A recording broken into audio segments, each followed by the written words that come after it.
मनोहर पुरुष ला देख के जो धर्म में ज्ञान में शून्य है, जो स्त्री धर्म ज्ञान में शून्य है ना, वो हेते ना मनोहर पुरुष ला देख के वो मोहित हो जाते, चाहे वह भाई हो, पिता हो, पुत्र ही हो, वो हेते ना विकल्प हो जाते। काग वसुण जी हेते पक्षी राज गरुड़ जी से कहा थे कि हे पक्षी राज गरुड़ जी, जो स्त्री हेते धर्म ज्ञान से शून्य हो जाते हैं ना, वो स्त्री हेते ना मनोहर पुरुष ला देख के चाह करती,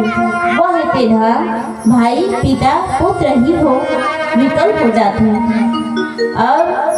मन को नहीं रोक सकते। जैसे आज वह सूर्पनखा थे ना पंचवटी में गए हैं और पंचवटी में जाके देखा था, तो कहा थे वह थे ना प्रभु श्री रामचंद्र जी और छोटे भाई लक्ष्मण जी के सुंदर मनोहर रूप देख के वह थे मोहित हो गए। आगे की कथा फिर सुना जाइए। बोलते राजा रामचंद्र की जय। गंगा जस पावने नहीं अवधपुरी सधा, भव से पार लगाने वाला बस एक ही राम का नाम। बोल श्री रामचंद्र की जय। आओ एक प्यारा सा भजन। हे रघुनंदन आवत सबके दाता, हमरो ते सुन ले प्रभु हे जग विधाता।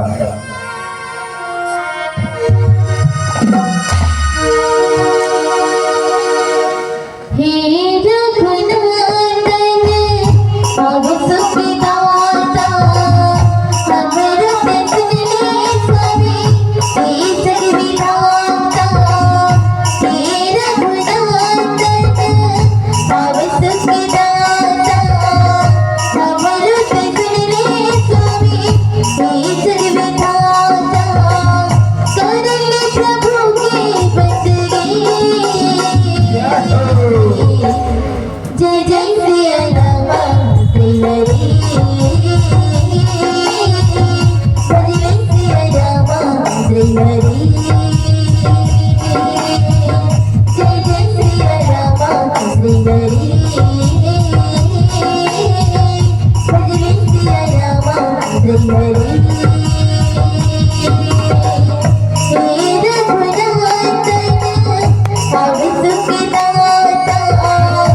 प्रभु पही जाई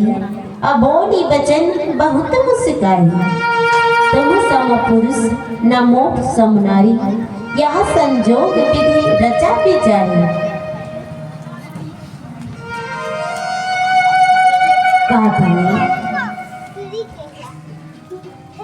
सुंदर मनोहर पुरुष ला देख के वह इतना मोहित हो गई।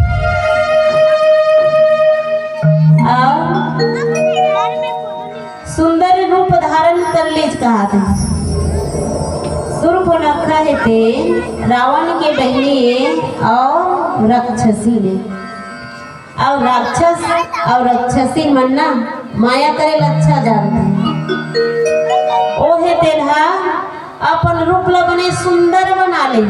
का बना ले है बने सुंदर बना ले। और सुंदर रूप धारण करके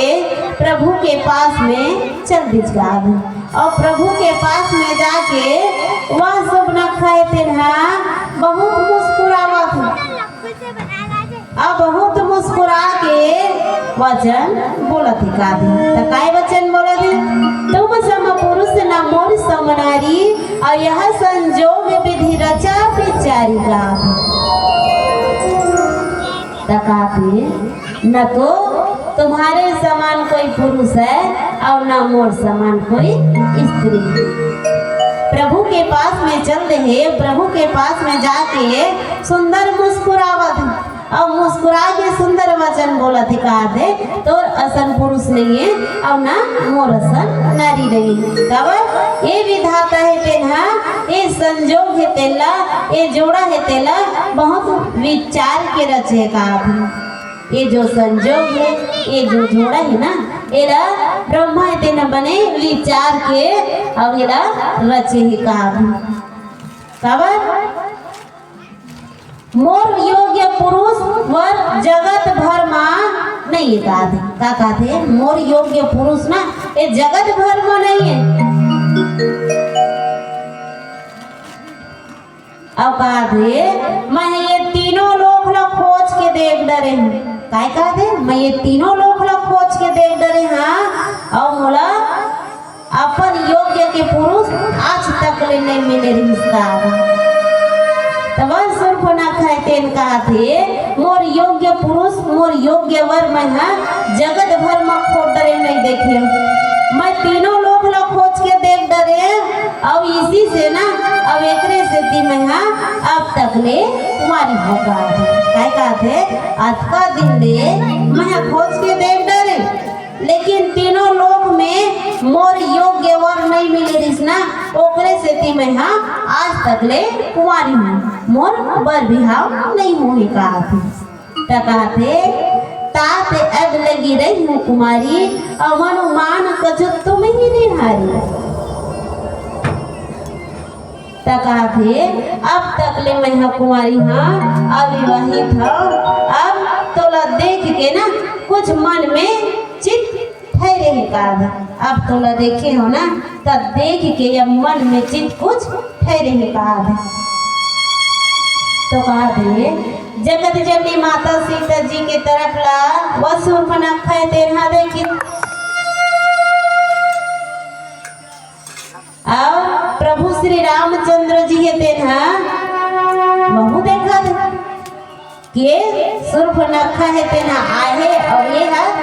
कैसे बात कर रहे थे प्रभु तो दया करने वाले भैया वो तो सब कुछ जाना थे के सूर्पनखा है तेरहा कौन है और कहाँ ले आए तो कहा थे सीता जी की ओर लदे कि प्रभु श्री रामचंद्र जी थे ना यह बात कही कि मोर छोटे भाई कुमार है तेहा कहा था मोर बिहाव नहीं हुए अभी तक ले कुमारी हाँ ऐसे कहा था चला ता हमरो संग में मोर जो छोटे भाई है ना तेनो हाँ कुमार है ओकरो बिहाव नहीं हुए काबर ए सूर्पनखा के बिहाव हो गए पति मर गए और तब बोले कहा थे कि मैं कुमारी हूँ प्रभु श्री रामचंद्र जी के छोटे भाई के बिहाव हो गए लेकिन वो छोटे भाई लक्ष्मण जी की जो पत्नी उर्मिला वो तो अयोध्या में तो वो कुमारी तो कहा थे प्रभु श्री रामचंद्र जी है मोर छोटे भाई है तेना कुमारी तो वो सूर्पनखा प्रभु श्री रामचंद्र जी तेन लक्ष्मण जी के तरफ भेज दिचका थे और लक्ष्मण जी के पास में गीच रहा तो लक्ष्मण जी है ना बोला शत्रु के बहनी समझी और प्रभु के ओर देखी लक्ष्मण जी है बोला शत्रु के बहनी समझी प्रभु के ओर ला देख के और कोमल वचन से कोमल वाणी से बोली चका आगे की कथा फिर सुनाबो कि लक्ष्मण भैया है सूर्पनखा का बोला था बोल मेरा रामचंद्र की जय।